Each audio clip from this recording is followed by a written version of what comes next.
Problem minugol ɓaleejo pullo wona ɓaleejo déjà mene mama be amen na meɗal mende ɓaleejo sa en ni haala pular ɓaleejo hara c'est à dire que en ni wona pullo.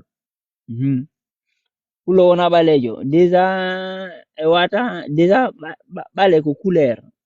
ko nordi ɓale ko couleur a wata en torde ko wuura couleur wuura a wata en torde ko wuura déjà et puis kadi iɗe mari inde ɗum fulɓe voilà et puis ka haala men sa en ni ɓaleejo ça veut dire que ko façon innugol na pullo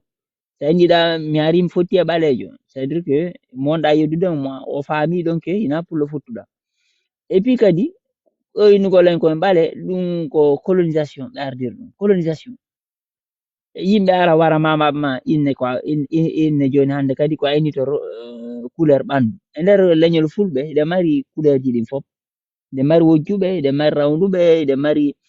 mari ɓawluɓe eɗe mari façon ji ɗin fof donc sen innitirke ɓale hara en fecci leñol men ngol déjà ɗum ko angal hakkiliyagal hara en fecci par ce que sa inni ko ono anni pullo ko ɓale fulɓe ɓen ko ɓaleɓe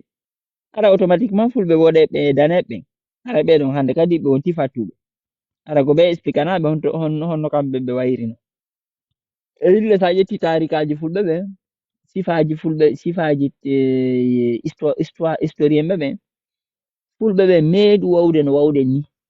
harɗe mari couleur ji ɗin fof ɗum depuis histoire acciɓe fottude e fulɓe ɓen kono windiri woliri fi fulɓe ɓen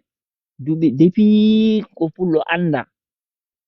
noneji ɗin fof no yiito e nder pullo ko ɗum waɗi si tawi depuis ko awwalu hay goto wawali andude tawnuden e groupe ɓe wawali tawnuden e ɓaleɓe ɓe wawali tawnuden e tubakoɓe ɓen ɓe wawali tawnuden e arabeɓe ɓen ko par ce que hiɗe mari couleur ji ɗin fof donc sen inni ɗo koyen ɓaleɓe hara en heeɓi probléme sen inni koyen tubakoɓe en heeɓi probléme donc iten naatu e ɗum ɓayden en tawru mamaɓe men inde koyen fulɓe hara ma yi sa inni pullo ala ɗon affaire couleur